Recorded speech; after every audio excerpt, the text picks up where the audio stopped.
Oke. Kemudian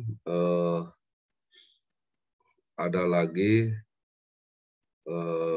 dalam ungkapan-ungkapan, kadang-kadang serem juga gitu ya. Filsafat itu atau filsuf itu serem juga ditafsirkan oleh orang-orang umum gitu ya. Ada yang aneh kan gitu ya. Filsuf itu aneh, filsafat itu aneh kan gitu ya. Ada yang sedikit gila gitu ya. Macam-macam lah gitu ya. Nah, mungkin kita nggak begitu, bukan begitu gitu ya. Itu mah tafsiran saja. Kan filsuf itu dari falsafah kan filosofi falsafah. Falsafah itu kan pijakan sebenarnya. Pijakan. Nah, tapi dia punya tujuan untuk menghantarkan ilmu sebenarnya. Jadi terjadinya ilmu, terjadinya pengetahuan itu pasti didorong oleh atau diantarkan oleh filsafat. Filsafat. Maka nanti ada filsafat ilmu, ada filsafat pengetahuan, ada ilmu filsafat. Nah, itu beda. Ya. Kalau ilmu filsafat, yaitu filsafat sebut saja sampai bagaimana dia mencari, menemukan, dan melakukan abstraksi. Ya, gitu ya. Nah, kalau filsafat ilmu itu lebih ke alat, ya, alat bagaimana melahirkan ilmu, gitu ya. Bagaimana melahirkan pengetahuan. Jadi bagi kita filsafat ini alat sebenarnya, alat. Maka kalau alat adalah sesuatu yang memudahkan kan kalau alat. Jadi kebalikannya, bukan sesuatu yang merumitkan. Jadi yang rumit-rumit ini sudah, gitu ya. Nah, kita ke yang memudahkan. Jadi kadang ada banyak terjadi sinis terhadap filsafat, terhadap filsuf gitu ya. Karena memang pada tataran interpretasi yang berbeda. Jadi kalau bahasa agama itu pada makom yang berbeda, gitu ya. Nah, mestinya memang ada makom-makom, mestinya ada tempat-tempat, ada wilayah-wilayah, kan gitu ya. Sama dengan kebetulan saya kan S1-nya fisika, kan gitu ya. Nah, misalnya sekarang kan dikenal adanya hukum Newton 1, hukum Newton 2, hukum Newton 3, gitu ya. Nah, itu kata siapa? Gitu ya. Itu bukan kata Newton. Jadi itu kata para ahli yang berangkat dari filsafatnya Newton. Kan gitu ya. Newtonnya sendiri nggak ngomong, oh ini hukum satu saya. Nggak begitu. Udah, nggak begitu. Jadi setelah ini. Dan Newton sendiri tidak serapih narasi hari ini. Enggak. Dia banyak sekali narasi. Gitu ya. Kita sudah lebih memperoleh penyederhanaan. Misalnya hukum Newton 1 itu kan kelembaman ya. Kelembaman itu. Kelembaman itu sesuatu yang senantiasa ingin mempertahankan kondisi terakhir. Nah, itu kelembaman kan itu. Nah, itu kan tidak ujug-ujug begitu gitu ya. Tidak ujug-ujug begitu. Tapi dimulai dari eksistensi keberadaan. Ya. Kapan dia ada? Oh, gitu ya. Kemudian Apa bukti ada? Kayak gitu ya. Apa bedanya dengan tiada? Kan kayak gitu. Wah, itu awalnya dari situ ya. Nah, maka ke sini salah satu bukti ada adalah materi kan secara ini. Maka materi itu berarti butuh tempat ya, punya volume, butuh waktu kayak gitu ya, kayak gitu. Nah, jadi tempat, materi, tempat, waktu ya, lalu posisi. Nah, maka posisi berpindah ya, bergeser kayak gitu. Nah, sebetulnya seperti itu awalnya gitu ya. Lalu kapan dia bergeser, kapan dia berpindah. Loh kok kenapa kalau dorong benda itu awalnya selalu butuh energi yang besar, kan gitu ya. Ketika kita ingin mendorong, butuh energi yang lebih besar dulu. Set gitu. Kesananya biasanya turun energinya, kan gitu ya. Nah, itu kelembaman ya. Jadi kelembaman, maka untuk berpindah, berubah perlu tambahan gaya istilahnya kan gitu. Perlu tambahan gaya. Dalam bahasa ini perlu dijongklokken. Dijongklokken. Nah, ketika dijongklokken itu atau didorong itu tetap masih ada sesuatu yang melawan, ya kan? Melawan. Loh, kenapa dia melawan? Ya, lembam. Nah, maka jadilah hukum kelembaman. Jadi setiap materi itu lembab. Ya, untuk berubahnya itu perlu energi, kayak gitu ya. Nah, maka kadang-kadang ditarik lagi kepada hal awal, sering menyampaikan, maka secara filosofis, ketika orang ini ingin move on, perlu energi tambahan. Nah, itu dihubungkan akhirnya kayak gitu ya. Untuk move on itu perlu dorongan yang berbeda. Nah, dikait-kaitkan gitu ya. Nah, seperti itu sebenarnya. Karena memang filsafat itu kan pada umumnya, bukan pada umumnya, secara umum memang berlaku untuk semua kehidupan ya, berlaku untuk semua konteks kan gitu ya. Hanya pada tataran jadi kalau misalnya kita berbicara filosofi atau ya filsuf kan gitu ya. Sebetulnya siapa yang membagi-bagi ilmu? Sebenarnya manusia yang bagi-bagi ilmu. Ya. Ada ilmu eksakta, ada ilmu sosial, ada ilmu teknologi, ada ilmu hukum. Itu kan dibagi-bagi. Itu di kelompok-kelompok. Nah, oleh kita manusia karena apa? Karena keterbatasan. Gitu, keterbatasan. Nah, apa manfaatnya? Manfaatnya itu kan kayak apa ya? Kayak root gitu ya, kayak pohon gitu, kayak pohon kan gitu ya. Coba dilihat pohon, kan awalnya satu sebenarnya, apalagi kalau di istilahnya itu dikeruk lagi, itu akarnya itu memang betul-betul satu gitu, yang memiliki atau yang berkontribusi secara dominan satu gitu ya. Terus kan ke pohon, terus, nah di pohon kan sudah mulai terkelompokkan, ya kan? Ada kulitnya, ada dagingnya ya si pohon itu. Bahkan ada intinya di tengah. Terus maju ke sana, ada ranting terus, ranting gitu ya. Nah, coba perhatikan, buah itu adanya di mana? Ya, di ranting buah itu. Tidak ada di akar, gitu ya. Karena apa? Karena buah itu adalah sesuatu yang spesifik. Buah itu. Nah, sama keilmuan juga begitu kan.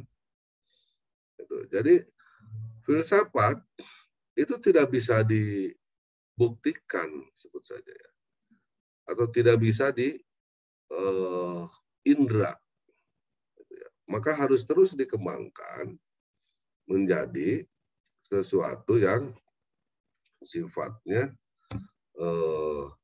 lebih spesifik.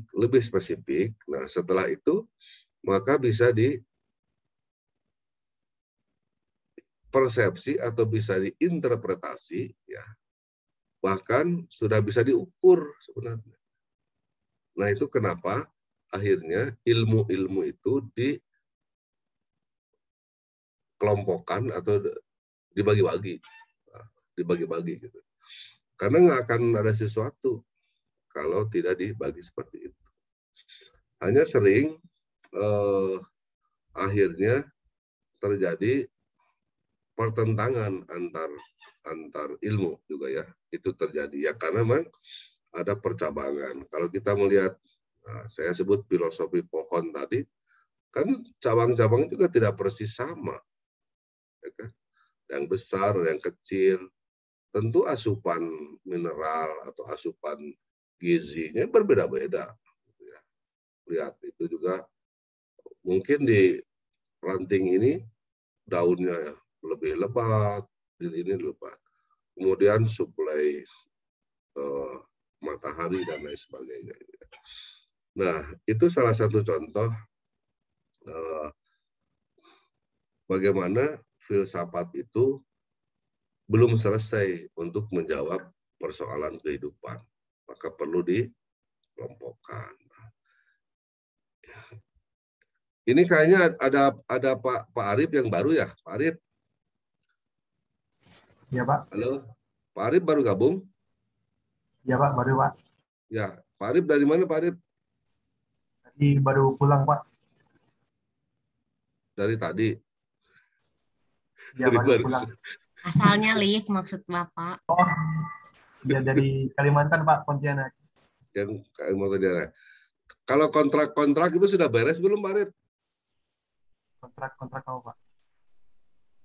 Kontrak-kontrak ini, ya, studinya?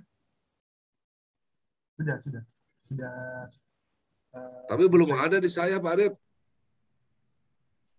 Iya, Pak. Belum ada di saya. Sudah selesai, Pak, tadi, Pak. Hah? Sudah klik selesai.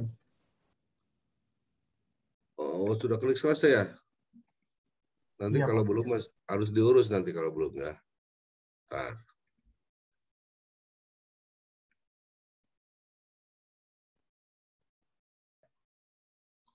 Oh, walinya siapa, Pak Arif?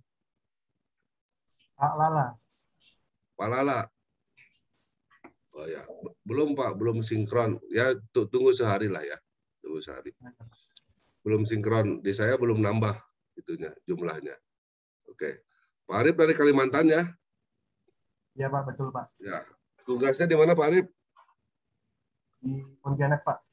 Hah? Di Pontianak. Pontianak. Di mana itu lembaganya? Kalau saya lagi di konsultan proyek, Pak. Konsul proyek. Wow. Iya. Batu bara, ya? Proyek. Ya, bukan, Pak. Proyek jalan nasional, Pak. Jalan nasional. Iya, oke lah, Pak Arif. Dekat ibu kota nggak di sana? Calon ibu kota nggak? Bukan. Jauh, Pak. Kalau Oh, ibu jauh. kota itu di Kaltim. Ya, saya mau beli tanah lah di sana. Tanah ternyata udah mahal juga, ya. Itu sana. Oke, Pak Arif, selamat bergabung, ya. Ini nanti kenalannya masing-masing lah, gitu, ya. Sudah bisa ini. Oke, jadi itu tadi saya sampaikan memang baru sekarang filsafat ilmu itu ada di S2, kan. Dulunya di S3. Nah, jadi filsafat itu memang lebih kepada bagaimana mendorong ilmu pengetahuan itu spesifik atau terdefinisi, kan, gitu, ya. Kalau tidak ada filsafat, kayaknya enggak juga. Seperti inilah. Jadi betapa berharganya orang-orang seperti Aristoteles misalnya gitu ya. Dan banyak lagi gitu ya. Termasuk nah, kenapa kok filsafat itu dari Yunani? Banyak kan gitu ya, dari Yunani. Nah, nanti coba ditanya, digali lah gitu ya, seperti itu. Nah, jadi filsafat itu universal sebenarnya ya, universal. Dan secara filsafat ya sebetulnya sejak awal filsafat itu berkembang ya, Tuhan itu sudah ditemukan sebenarnya. Coba baca zaman ini. Ini nggak mungkin terjadi dengan sendirinya. Jadi yang ada itu pasti berasal dari yang ada, gitu ya. Dan asalnya ada itu harus satu, gitu. Itu pasti ditemukan. Coba ditemukan. Sadar. Nah, sebetulnya penguatan itu terus terjadi, gitu ya, sampai sekarang menjadi ilmu, menjadi pengetahuan, gitu ya. Nanti kita akan lihat gambaran bagaimana hubungan antara filsafat dengan definisi ya, filsafat dengan metodologi ya, filsafat dengan eksistensi dan sebagainya ya. Jadi paling pertama jangan dulu berpikir a priori wah filsafatnya harus ngaco gitu. Enggak, bukan begitu. Justru filsafat itu akan justru merapihkan gitu ya. Merapihkan jalan pikiran. Kalau dulu lambat ya, sekarang kita cepat ya, karena sudah keilmuannya sudah semakin mapan gitu ya. Sudah semakin mapan keilmuan. Jadi cepat ya. Dulu mungkin coba aja bayangkan kita terkungkung ratusan tahun oleh pemikiran-pemikiran Newton, karena Newton diwarnai atau didominasi oleh makrokosmis, makro, gitu ya, pemikiran-pemikiran makro. Nah itu lambat sekali sebetulnya perkembangan dunia itu. Ya memang belum ada yang menemukan. Ya. Tapi setelah berkembang pemikiran-pemikiran mikroskopik, gitu ya, misalnya di ilmu alam, ya, maka cepat sekali kan gitu ya. Apalagi setelah kelahiran siapa? Einstein. Einstein itu mendobrak dunia itu sangat luar biasa.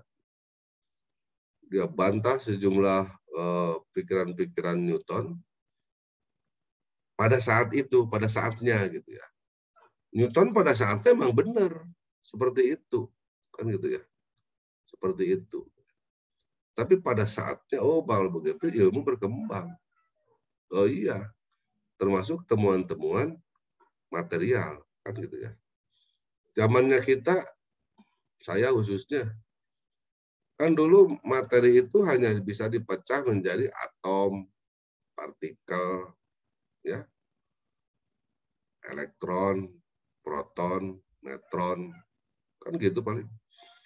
Nah sekarang kan sudah ditemukan di neutron itu ada sejumlah partikel lagi, atau neutron itu tersusun atas sejumlah partikel lagi. Ada muon, ada pion, ada sakson. Nah nanti di dalam sakson ada lagi kan itu. Betapa semakin kompleksnya gitu ya. Kan menjadi ini. Belum lagi dulu zamannya astronomi misalnya. Ini pusat tata surya itu apa gitu? Bumi atau matahari? Kayak gitu kan? Bumi matahari. Nah, dulu kan orang tendensius gitu. Seolah-olah terfokus pada di mana dia berada gitu ya. planet bumi dengan siapa yang dominasi dalam kehidupan matahari, seolah-olah hanya ada dua benda itu, gitu ya, seolah-olah. Maka selalu dikaitkan dengan eksistensi namanya. Eksistensi itu ada hubungannya dengan religi kan. Sehingga waktu itu pusat tata surya kita adalah bumi karena tempat dilahirkannya para nabi, kan nggak gitu. Sehingga atas kepentingan agama yang mungkin saja sebenarnya tidak sesuai juga gitu ya, tidak sesuai juga. Saya pernah galau waktu itu, kalau dikaitkan dengan agama maka kita harus memuliakan bumi kan gitu ya. Matahari ya rasanya malah ada beberapa yang mempertuhan matahari kan gitu. Jadi secara ini agak nggak bisa diterima kalau sentimen agama itu masuk gitu ya. Nah, tetapi sampai hari ini kan pusat tata surya itu diakui bumi berdasarkan perkembangan ilmu. Lalu kalau ditanya sebenarnya mana pusat tata surya itu? Saya sampai mencari-cari gitu ya. Ternyata jawabannya wallahu alam. Semua itu kan model. Kita memodelkan gitu ya. Model pusat tata suryanya matahari. Jadi ilmu pengetahuan sendiri sampai hari ini tetap bersifat tentatif. Berubah ketika ada ditemukan hal-hal baru kan itu ya. Nah, jadi saya sebenarnya sekarang kita tuh sesungguhnya tidak tahu pusat tata surya itu apa gitu, nggak tahu gitu ya. Cuman ketika kita menganut pusat tata surya adalah matahari, di situ ilmu pengetahuan terbuka gitu ya. Ketika kita menganut bumi sebagai pusat tata surya, pengetahuan mandek. Tidak berkembang. Itu saja sih sebenarnya. Jadi kenapa menganut itu? Tidak berkembang. Berapa abad? Mungkin juta tahun tidak berkembang pengetahuan. Coba lihat di sejarah dari sebelum Masehi berapa itu ada kekosongan pengetahuan.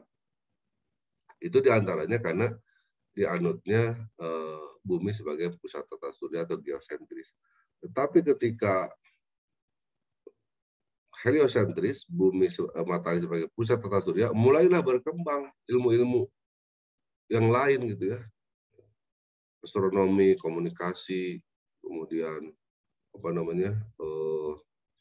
termasuk industri itu berkembang.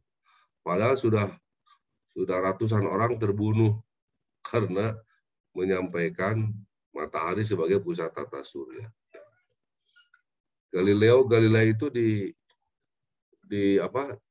dibutakan kan, ditusuk matanya kan supaya dia tidak bisa mengembangkan keilmuan atas dasar matahari sebagai pusat tata surya. Lalu dibakar kan gitu ya. Dan ternyata beberapa orang yang mengakui bumi sebagai pusat tata surya itu politis saja supaya dia tidak dibunuh kan gitu ya. Tidak dibunuh. Padahal prinsipnya heliosentris ya, tapi supaya berjalan sambil ngintip gitu ya. Suatu ketika akan diinikan lagi heliosentris. Nah itu terjadi pertentangan di tataran tidak jauh dari akar persoalannya atau dari sisi perjalanan ilmunya. Kalau sekarang mestinya tidak harus ada pertentangan karena sudah spesifik kan gitu ya. ilmunya sudah terjadi, buah-buahnya sudah terjadi, maka segala sesuatu bisa diukur dan sebagainya. Nah, mungkin itu di antara tujuan kenapa filsafat ilmu ini harus diterima oleh teman-teman magister.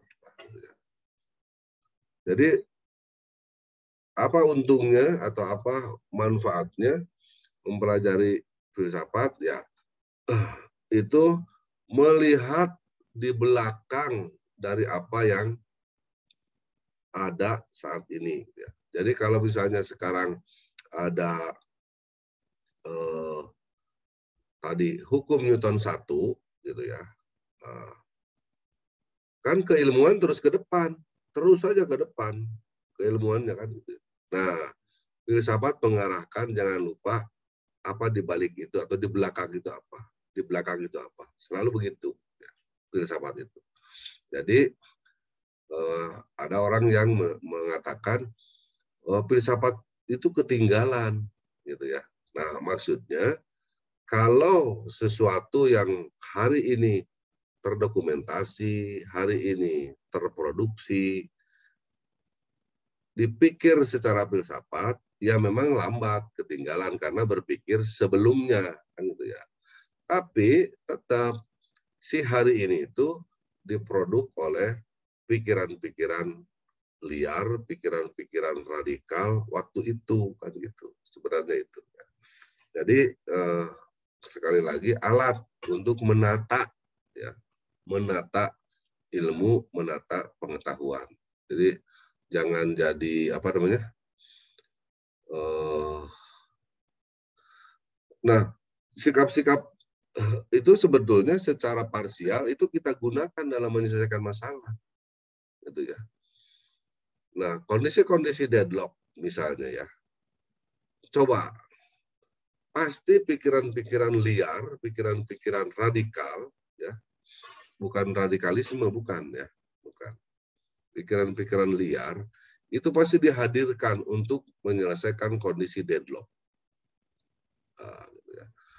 Nah, itu masuk ke dalam wilayah filsafat sebenarnya. Jadi secara sederhananya kadang-kadang memang ada terbagi dua. Ada yang tindakan itu punya argumen yang formal, lalu tindakan itu ada spontan, tidak punya argumen formal. Tapi dua-duanya bisa benar, ya, bisa jadi solusi. Ya. Itu hanya bisa diterima oleh pikiran-pikiran filsafat, gitu ya, pikiran filsafat. Contoh begini, ini saya mengalami sendiri, ya, yang akhirnya mengantarkan kepada pikiran metafisik itu filsafat, ya, filsafat. Sebab kalau tidak diantarkan oleh filsafat, ya, orang bisa berantem, orang bisa saling membenci, orang bisa saling bunuh, gitu ya. Tapi ketika ditinjau secara filsafat, diantarkan kepada metafisik, misalnya ya, itu bisa terselamatkan. Ini ada pengalaman saya. Ya. Saya itu sebetulnya senang pada ilmu perdukunan. Saya senang. Ya. Dari mulai mempertanyakan, ada sih enggak ilmu perdukunan itu? Atau hanya sebuah terminologi yang dilontarkan, atau sebuah konsep yang dilontarkan agar orang melakukan sejumlah kegiatan. Gitu. Jadi dukun sendiri apa? Gitu ya. Ternyata kan akhirnya banyak, dukun beranak, segala macam, itu dukun. Ada dukun santet, ada dukun apa, segala macam. Ya, gitu. Tapi berdasarkan statistik korelasi, itu ada. Ya, secara statistik itu ada. Nah, kan statistik itu bisa saja ada korelasi antara banjir dengan pencuri. Kan begitu ya, kalau statistik itu. Ada hubungan korelasi atau ada korelasi. Kan. Tapi belum tentu sebab akibat kan. Belum tentu. Jadi kalau wilayah banjir, maka kriminalitas naik. Nah, itu bisa jadi secara statistik. Kan itu. Korelasi, ada korelasi. Nah, saya mengkorelasikan itu. Ya, maka terjadi pikiran metafisik. Contoh begini. Jadi, kalau ada dukun itu saya senang ingin menemui dia. Gitu ya. Dukun itu. Dulu saya diminta untuk mengantar seorang pasien ke dukun, ya, ke dukun. Saya antarlah dari rumah. Pokoknya pasien itu kesakitan luar biasa lah, ya. Boro-boro makan lah. Lalu saya bawa waktu itu, ya orang menyebut dukun, walaupun dianya tidak ngaku dukun. Gitu ya, dia juga saya nggak tahu, saya kok dibilang dukun katanya. Jadi mulai dari pengakuan juga sudah tidak jelas ini sebenarnya ya, gitu ya. Orangnya nggak mau disebut dukun, tapi orang lain nyebut dukun. Ah, jadi mulai kacau sebenarnya. Intinya ya cobalah diobati lah. Nah, diobati, maka keluarlah dari tubuhnya pasien itu berbagai benda, ya. Ada kaca, ada paku, ada kawat, gitu ya. Oke, sudah. Nah, itu kan fakta. Ya. Ada fakta lain. Setelah itu bisa makan dan tidak merasakan sakit. Ya, gitu. Kalau sihir dan sebagainya itu justifikasi kan namanya. Oh itu masih sihir, itu justifikasi. Judgment-nya, oh itu sihir, gitu kan seperti itu. Tetapi kan itu fakta. Nah, jadi kan waktu itu saya berpikir bagaimana mentransformasi rasa sakit ke dalam objek-objek fisik. Ya kan? Terserah fisiknya itu keluar beneran dari dalam tubuh, atau dia melakukannya dengan keterampilan kecepatan tangan, mengambil dari tempat yang sudah disediakan, itu bagi saya no problem. Ya. Tapi bagaimana transformasi dari penyakit menjadi objek? Jadi saya tidak tertarik dengan bagaimana caranya benda itu keluar, gitu ya. Tapi saya tertarik transformasi, ya. Tertarik dengan relasi antara keluarnya objek-objek itu dengan, dan faktanya saat itu dia sembuh, Nah, gitu ya. Bisa makan, bisa duduk di mobil, bisa guyon segala macam. Artinya ada korelasi kan, gitu ya, antara rasa sakit tadi dengan ada objek lain, ada perubahan kondisi. Nah, saya kan menghubungkan itu tuh, ketiga itu, ya, ketiga itu. Nah, di situ kan waktu itu saya berpikir, oh ini berarti ada sensor, kan gitu ya, sensor, ya. Paling tidak sensor. Sensor adanya sesuatu dari penyakit, kan gitu ya. Sudahlah pokoknya setelah sembuh sakit lagi, gitu kan, orangnya itu sakit lagi, gitu. Ada interpretasi, yaitu tadi mah semacam disihir, dihilangkan rasa sakit, itu terserah bagi saya. Tetapi ada fakta itu, sakit lagi. Sampai suatu ketika sudah sangat parah dan dibawalah ke rumah sakit. Oh ya, fakta lain lagi sebelumnya. Jadi sebelum ke perdukunan itu orang juga ke rumah sakit, orang itu teh. Itu ya. Dan menurut data medis, ini data medis orang normal. Ya.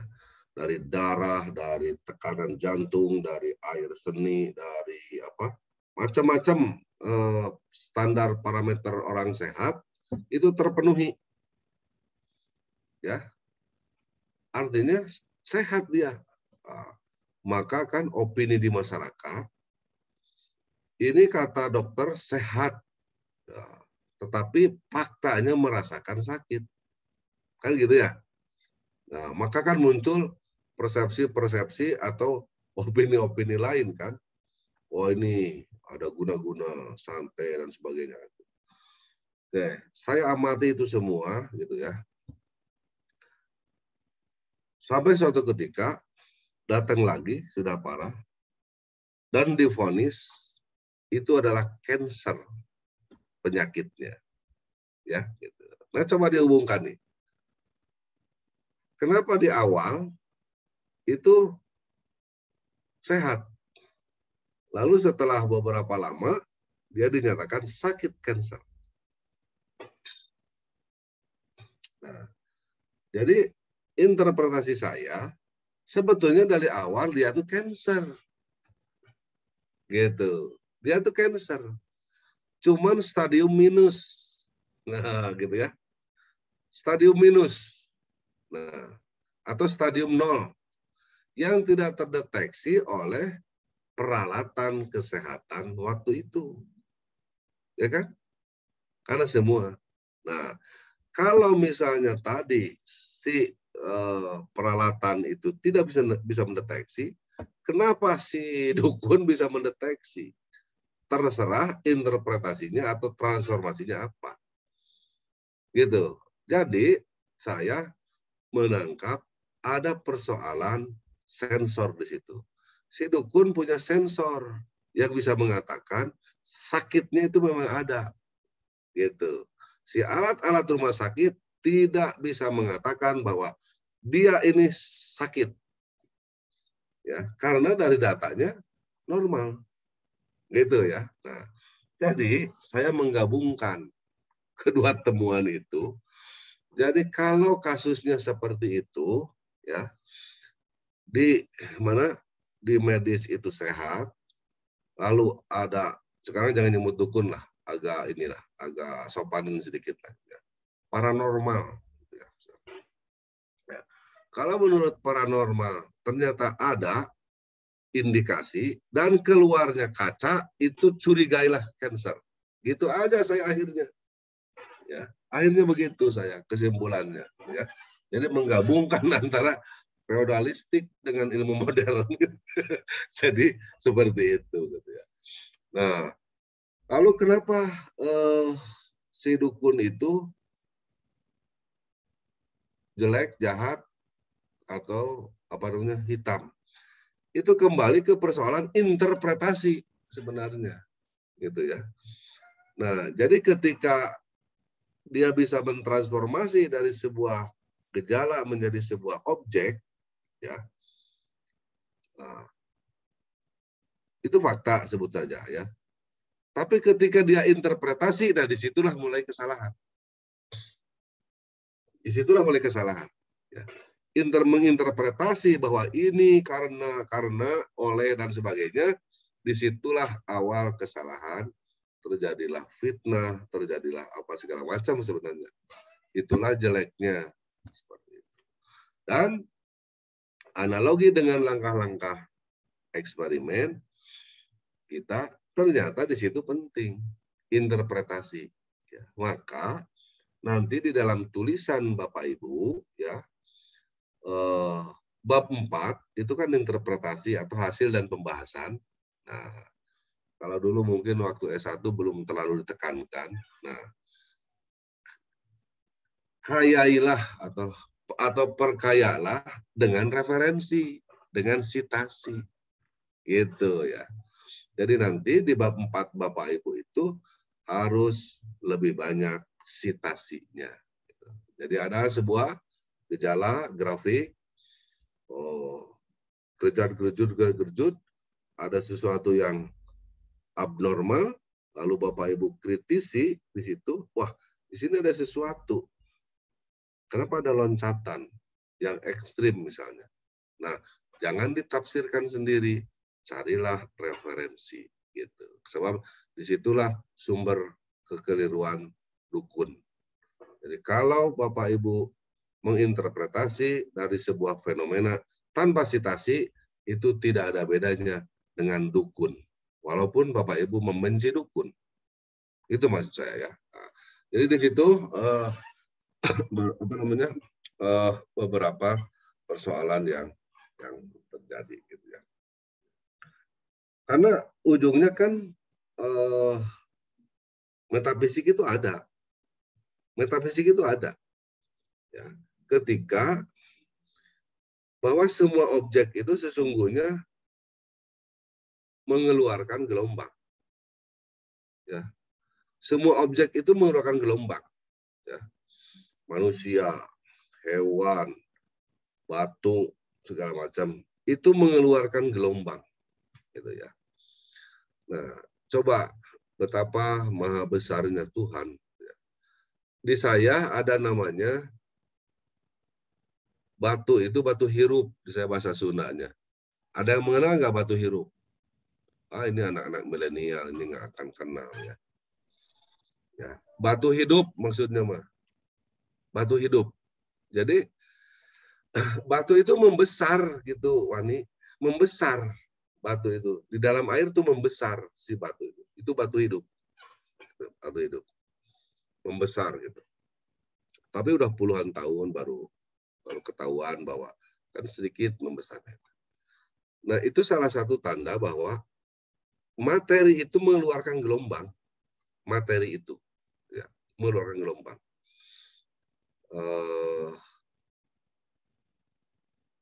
Pernah ada penelitian kan bagaimana apa yang terjadi kalau di kuburan dipasang sensor. Ya, di YouTube banyak. Ya, coba. Ya memang sensor itu sensitif ya terhadap apapun ya. Mungkin tekanan, mungkin suhu, mungkin suara itu ya. Itu banyak sekali kecurigaan ya. Tetapi kan waktu itu diamatinya selama 7 hari gitu ya. Selama 7 hari. Kan ceritanya orang penasaran kenapa hari pertama sampai ke 7 itu kan ada yang doa-doa segala macam kayak gitu ya. Nah, diamati. Lalu diamati juga sebelum ada mayit gitu ya. Sebelum mayit. Nah, ternyata dihasilkan gelombang yang berbeda-beda. Ketika sebelum ada mayit, di hari pertama sampai hari ke-7 itu berbeda si gelombangnya itu. Gitu ya, berbeda. Nah, tentu itu multitafsir ya, tergantung dari pengetahuan dan obsesi orang yang menginterpretasi ya. Nah, maka kalau Bapak Ibu diminta untuk menafsirkan sesuatu, tolong hilangkan semua gangguan-gangguan yang bisa atau diminta nasihat atau diminta masukan. Tolong hilangkan semua yang mengganggu kepada objektivitas, kepada konsistensi, kepada komitmen, gitu ya. Gitu. Jadi saya sekarang Ainal yakin, ya, ini dalam Islam khususnya ya, dalam Islam. Maka apapun, apalagi kita mau melakukan sesuatu yang butuh pemikiran objektif, itu sholat sunat terlebih dahulu itu luar biasa. Gitu maksudnya ya. Jadi saya bisa terima arahan itu, walaupun semua ibadah itu bagus ya, gitu ya. Tapi kan ada yang dikhususkan, seperti mau apa namanya, apalagi coba lihat para hakim. Kalau menurut saya para hakim itu sudah wajib sholat sunat. Jadi susah ya, di sholat wajib dong kalau begitu, gitu ya. Karena dia akan memutuskan sesuatu dengan objektivitas tinggi ya. Pikiran-pikirannya harus dibebaskan dari beban-beban yang akan mengganggu. Gitu ya. Seperti itu. Nah, itu hal-hal yang sifatnya bisa mengelaborasi karena ada ranah filosofi atau filsafat. Gitu ya. Kalau nggak ada, ya kita hanya 2 pilihan. waras atau tidak waras. Itu sebenarnya. Jadi, tapi ketika tidak waras, ya jangan terlalu ekstrim lah gitu ya. Ketika waras, juga jangan terlalu ekstrim, kan begitu ya. Ini kan. Nah, itu karena ada itu, termasuk kekacauan di di informasi itu karena interpretasi dan eksistensi atau kondisi gitu ya. Kalau saya masih belum tune in di dalam komunikasi sosial di media sosial. Saya belum tune in ya. Karena tentu jargon-jargon yang sifatnya formal itu kan lebih banyak ya, lebih banyak gitu ya. Paling saya menginterpretasi dengan logika-logika sederhana ya. Kalau misalnya bahasa atau narasi dalam sebuah Facebook atau dalam sebuah WhatsApp gitu ya. Coba misalnya kalau ada tulisan masa gitu, tulisannya masa. Kan kita harus melihat konteksnya sebelumnya kan ya. Karena pada kata itu bisa diterapkan berbagai kondisi. Apakah pertanyaan, apakah pernyataan atau statement, apakah bentakan, apakah datar, kan gitu ya. Itu.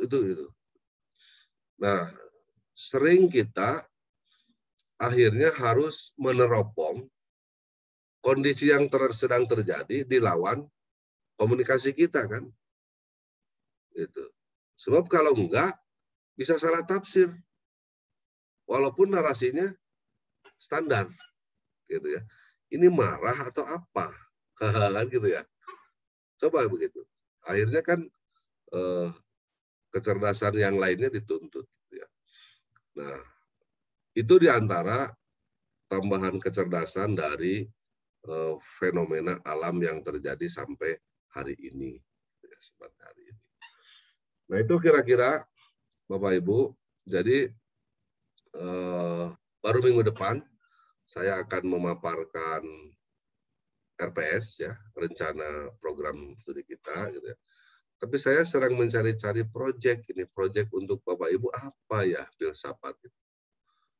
Jangan-jangan nanti kalau dicoba diterapkan ke siswanya malah aneh semua misalnya gitu ya. Saya nggak mau begitu juga nanti gitu ya. Atau saya cari ya yang walaupun itu kajian filsafat tapi orang lain tidak tahu gitu ya. Misalnya murid-murid Bapak Ibu tidak tahu bahwa itu sedang kajian filsafat. Kemarin ada yang ikut nggak? Kemarin itu saya masih nih background itu. Pusat Kajian dan Pengembangan Kebijakan Publik Inovasi Pendidikan Kedamaian. Ya, kemarin ada seminar internasional, saya peserta. Yang banyak disoroti bahwa di dalam pendidikan itu banyak terjadi kekerasan, ya kekerasan dalam pendidikan itu. Jadi ketidakdamaian, gitu ya. Nah, kemarin saya menyoroti siapa pemicu kekerasan di dalam pendidikan. Saya lebih cenderung kepada, karena bukan yang lain, guru, dosen, instruktur, pembimbing. Itulah yang memicu kekerasan pendidikan dalam pendidikan. Nah, akhirnya sepakat. Ya. Maka di dalam kita menghadapi para murid itu harus betul-betul sempurna. Tidak boleh memicu ketidakdamaian.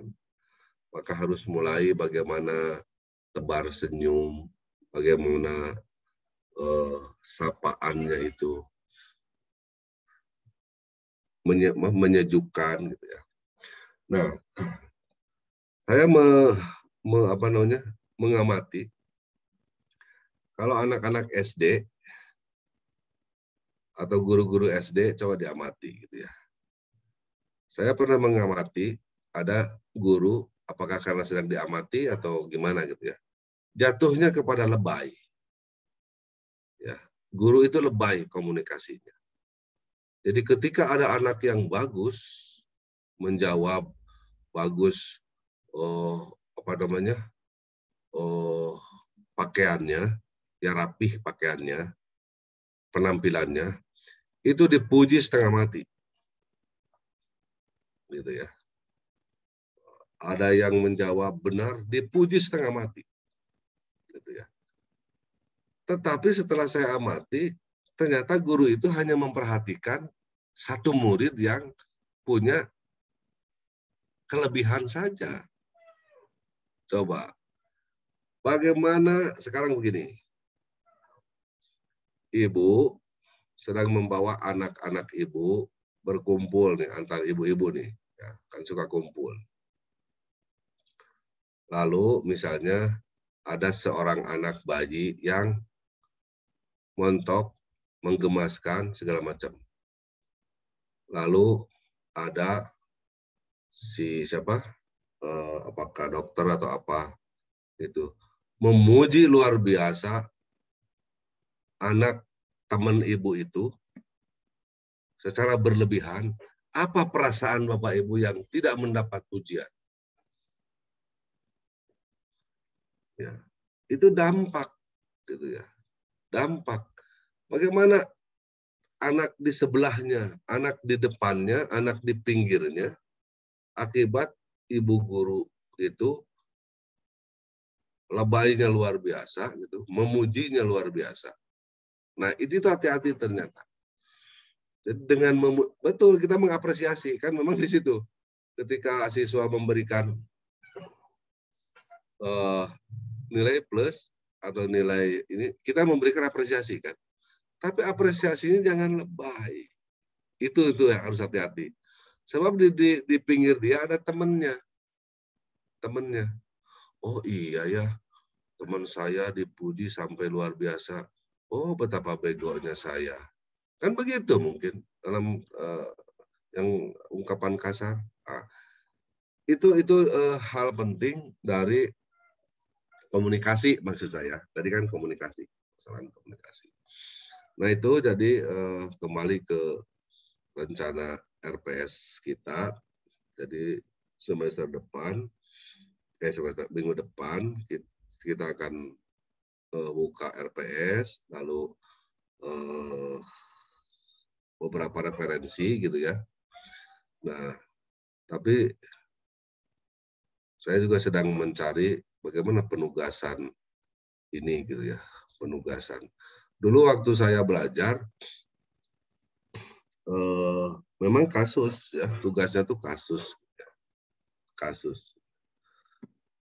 Kalau Anda seorang pengendara mobil, sedan misalnya gitu ya, lalu suatu ketika di sana di depan ada mobil truk yang sepertinya remblong, ya kan? Di sebelah kiri itu jurang, di depan kita itu motor, di sebelah kanan itu warung. Nah, Anda akan menghindar kemana dan jelaskan kenapa pilihannya itu. Jadi kasusnya begitu dulu. Ya, ke kanan jurang dan di depan motor. Artinya di sebelah kiri dengan kita di depan motor. Di sebelah kanannya warung. Itu kita tahu di depan itu mobil itu remblong. Habis nabrak kita. Nah seperti itu. Gitu ya. Saya waktu itu lupa lagi juga jawabnya. Dan nggak tahu juga benar enggaknya. Gitu ya. Gitu ya. Tapi macam-macam akhirnya. Gitu ya. Ada yang demi keselamatan yang banyak, saya lebih baik berkorban ke jurang. Ada yang begitu. Lalu ada karena di depan cuma motor gitu ya, maka saya libas motor gitu ya. Ada yang begitu. Ada yang ke kanan juga. Betapa ininya. betapa ininya variasi jawabannya kan seperti itu.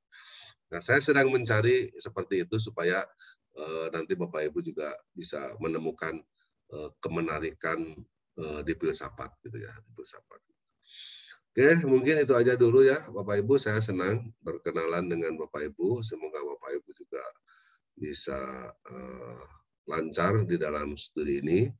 Jadi saya tadi Pak Arif sudah menyarankan, Pak Alif, saat ini sudah harus ada topik untuk proyek tesis. Ya, harus sudah ada sekarang supaya pas semester berikutnya fokus, berikutnya kan maksimum berapa tahun? Minimum berapa tahun? 3 semester ya? Alamatnya 2, Pak. Kan lagi ngurusin itu. Oh iya, 3 semester boleh kan, Wani ya? Iya boleh Pak, tapi tunggu akreditasi dulu sebelum lulus. Iya kan akreditasi itu 1 tahun, 2 Iya, semester Pak. itu akreditasi nanti. Ya, Pak. Ya, oke, kalau begitu pokoknya mudah-mudahan pada sehat semua di tempat masing-masing. Ya, ini kalau di Kalimantan zona apa, Pak Alif? Zonanya? Level 3, Pak. Hah? Levelnya level? Level 3 di Pontianak. Level 3. Level 3 itu zona merah, zona hitam, atau zona? Zona merah masih, Pak. Tapi menuju kuning ya, Liv.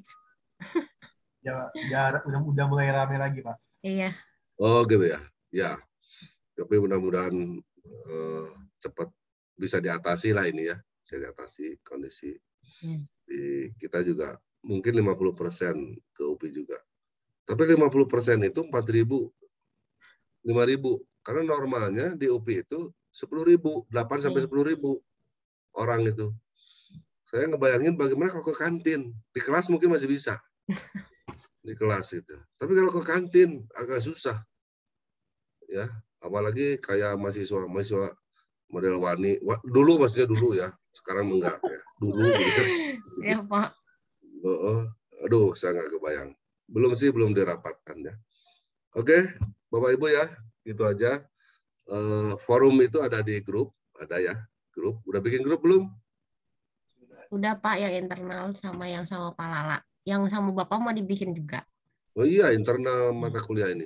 Ya. Oh iya, siap. Internal nanti dikirim linknya Pak. Lalu di spot juga ada, nanti ada forum gitu ya. Tapi di mana sajalah pokoknya ya. Oke, sudah 17.46 sebagai perkenalan, barangkali itu aja. Semoga enjoy Bapak Ibu di tengah-tengah pandemi COVID ini, dan salam untuk keluarga semua di sana. Saya akhiri. Assalamualaikum warahmatullahi wabarakatuh. Atau mau tanya dulu nggak? Ada yang tanya nggak nih? Sorry. Saya lupa. Ada yang mau tanya nggak? Pertanyaan apa gitu? Nggak ada ya? Nanti aja lah. Kan ada pertemuan berikutnya ya. Jangan diinikan. Ya. Assalamualaikum warahmatullahi wabarakatuh. Waalaikumsalam. Terima kasih. Assalamualaikum warahmatullahi wabarakatuh. Terima kasih, Pak. Ya, izin ya. Ya, terima kasih. Terima kasih, Pak. Terima kasih Pak. Mangga.